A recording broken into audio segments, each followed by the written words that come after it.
এখান থেকে আপনারা যারা আসবেন অবশ্যই এখান থেকে একটা টিকিট কেটে নেবেন। এখান থেকে হচ্ছে টিকিট কাটবেন 20 টাকা করে জনপ্রতি। আর খুব সুন্দর পরিবেশ, ঠান্ডা, নিরিবিলি। দেশ ও দেশের বাইরে থেকে যারা আমার এই ভিডিও দেখছেন, তারা এখন যে ভিডিওটি দেখছেন এটা হচ্ছে পল্লীকবি জসীমউদ্দীনের বাড়ি, আর এটা হচ্ছে ফরিদপুর জেলায় অবস্থিত। এখান থেকে হচ্ছে টিকিট কাটবেন 20 টাকা করে জনপ্রতি। আর খুব সুন্দর পরিবেশ, ঠান্ডা, নিরিবিলি।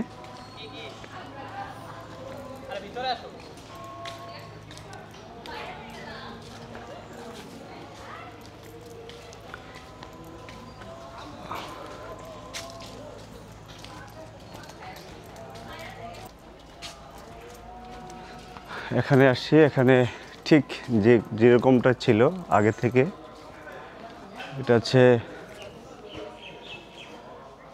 কবির বড় ভাইয়ের ঘর।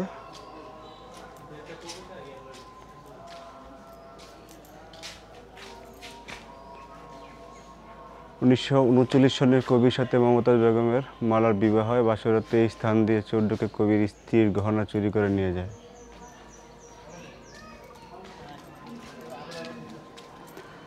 ভিতরেও একটা দোকান আছে এবং বাচ্চাদের খেলার জায়গা আছে।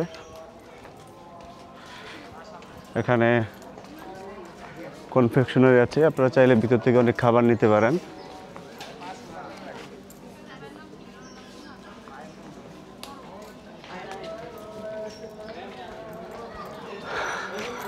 আমি এখন আছি পল্লীকবি জসীমউদ্দীনের বাড়িতে, এবং ভিতরে অনেকগুলি ঘর আছে এবং দেখার মতো জায়গা, ঠান্ডা পরিবেশ।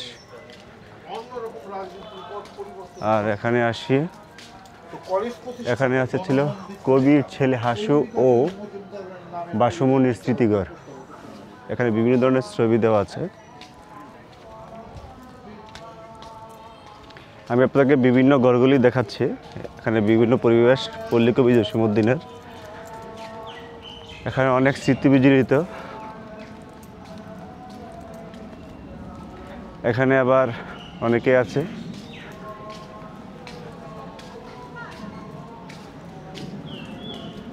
জার্মানির শহর বন্দরের দীনেশচন্দ্র সরোবর। আর এটা ছিল কবির বাড়ির পারিবারিক কবরস্থান।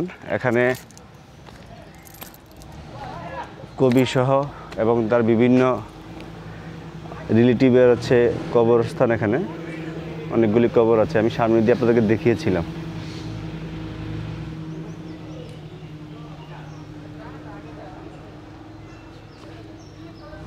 এখানে